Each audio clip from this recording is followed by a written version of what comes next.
Hoje não está escrito mais um programa com o Dr. Rodrigo Silva, falando de arqueologia e a Bíblia. Fique conosco, Está Escrito começa agora.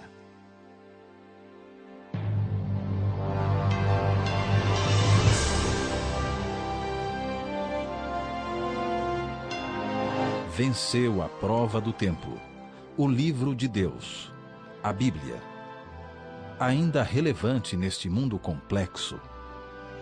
Está Escrito Canadá, partilhando mensagens de esperança ao redor do mundo.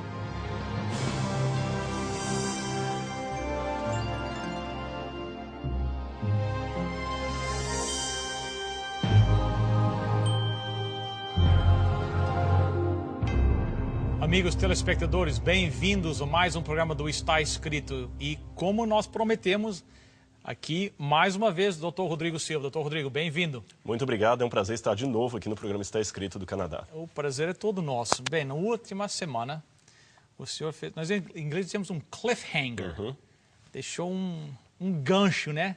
Dizendo para o pessoal que nós vamos falar de um pedaço de tijolo que o senhor trouxe aí, muito interessante. Mas primeiro, porque como sempre, eu tenho certeza que tem pessoas que assistiram o programa uma semana passada, que ligaram para os amigos para assistirem este programa. Então, quem sabe uma pequena biografia do senhor, para começar. Aliás, eu até aproveito para corrigir um pequeno deslize que eu cometi da outra vez. Eu falei que há décadas que eu estou dando, eu não tenho tantos anos assim, dá para perceber, né? Na verdade, eu já dou aula no NASP, que é o Centro Universitário Adventista de São Paulo, por 13 anos. Lecionei também em outra faculdade no Brasil por mais 4 anos. Então, na verdade, eu tenho 17 anos aí de sala de aula. E já estudo... São quase 2 décadas. Quase 2 décadas, né? Mas ainda vamos ficar no quase, por enquanto. Sou formado em arqueologia, em filosofia, arqueologia também e teologia. Tenho treinamento nessas áreas aí. Já leciono esse tempo. Sou casado com uma professora também da Faculdade de Educação. E estamos felizes aí na área do magistério, da pesquisa e também do pastorado, porque, acima de tudo isso, eu tenho o prazer de ser um pastor da Igreja Adventista do Sétimo Dia. Que bênção. O senhor tem sido uma bênção aqui para nós, nosso programa. Muito obrigado por ter aceito o nosso convite. Rapidinho, uma coisa, nós não falamos, o senhor já foi em várias escavações? Sim, eu já participei de escavações em Israel, na Jordânia, no Sudão e também na Espanha. Na Espanha nós escavamos um sítio arqueológico de uma cidade de Clúnia. No Sudão foi também uma pesquisa ali sobre a possível presença dos anaquins no deserto de Baiuda. Em Israel, nós escavamos alguns sítios ali sob a direção da Universidade Hebraica, quando a gente estava estudando com eles a especialização. E na Jordânia, com a Universidade de Andrews, quando nós estávamos fazendo o pós-doutorado em arqueologia bíblica. Deve ser muito interessante essas escavações, né? Muito bom mesmo. É uma oportunidade, sabe, tomar um artefato na mão, que você sabe que por milhares de anos esteve debaixo da terra. E você é a primeira pessoa, por exemplo, a escavar uma moeda que seja. Principalmente quando se trata de arqueologia bíblica, é algo muito importante. São elementos que contam a história do meu Deus. Eu fico pensando, será que alguém que pegou essa moeda conheceu pessoalmente algum personagem, o próprio Jesus? Então me remete também para o futuro, quando eu vou poder vê-lo face a face. Exato.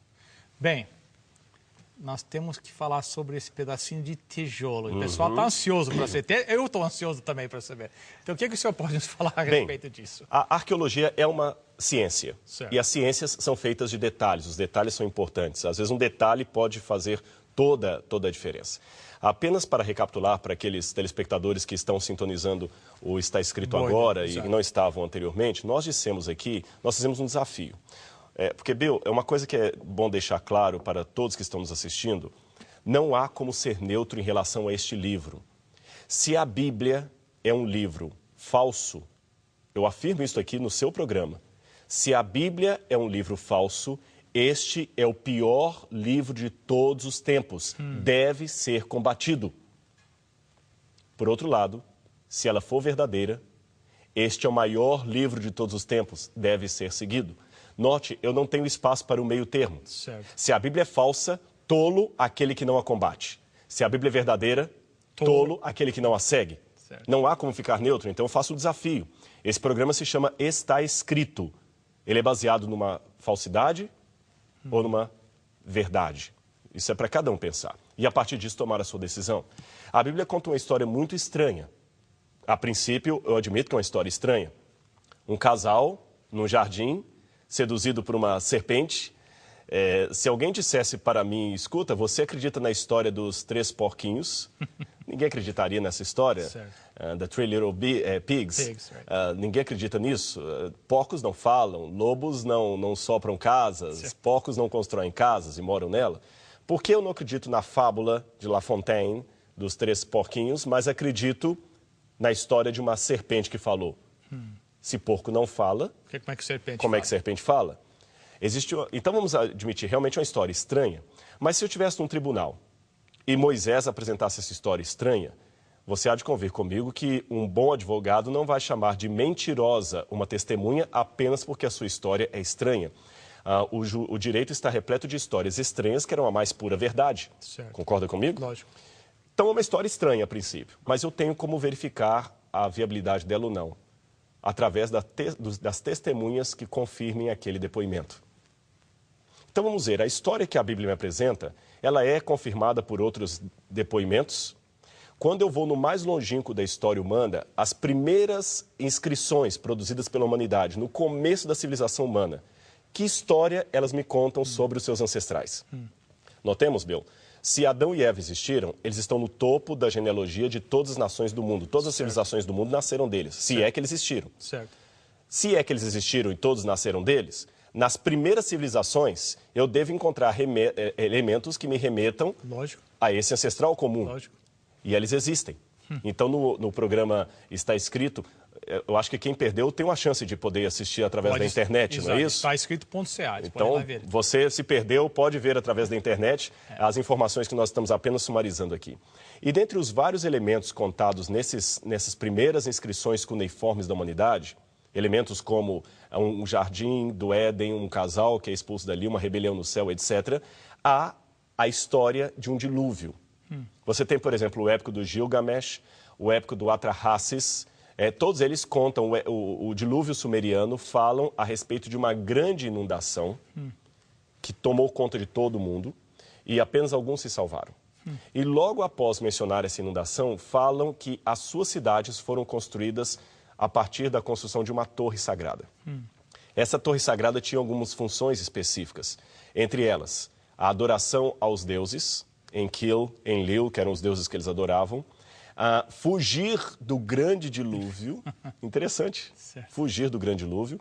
Inclusive, há um tablete cuneiforme, traduzido por Kramer, que faz menção à torre que foi construída numa época em que todos adoravam a Enki numa só língua. E também há a menção de que as línguas foram confundidas posteriormente à construção dessas torres. 14, alguns acreditam até 18, por algumas ruínas não estão muito claras. Entre 14 e 18, ruínas de torres foram encontradas datadas do 3º milênio antes de Cristo. A Bíblia me fala também que uma das primeiras cidades pós-diluvianas a serem construídas foi a cidade de Babel, construída por Nimrod. Essa cidade foi construída a partir de uma torre. Olha que interessante, a arqueologia me mostra que as primeiras civilizações são cidades construídas por torres. Agora, este aqui é um pedaço de um tijolo de uma dessas torres-templo construídas na Suméria, datados do 3º milênio. Arqueologicamente falando, nós damos o nome de zigurats a essas torres-templo. Agora, se o telespectador olhar bem no seu vídeo, vai perceber que esse tijolo que eu tenho na mão aqui, ele tem uma parte do tijolo, é claro, e aqui uma parte escura. Certo. Tá vendo essa parte bem escura? Exato. Essa parte aqui era o cimento que eles usavam para colar os tijolos de argila. Esse cimento é asfalto ou betume. Asfalto ou betume.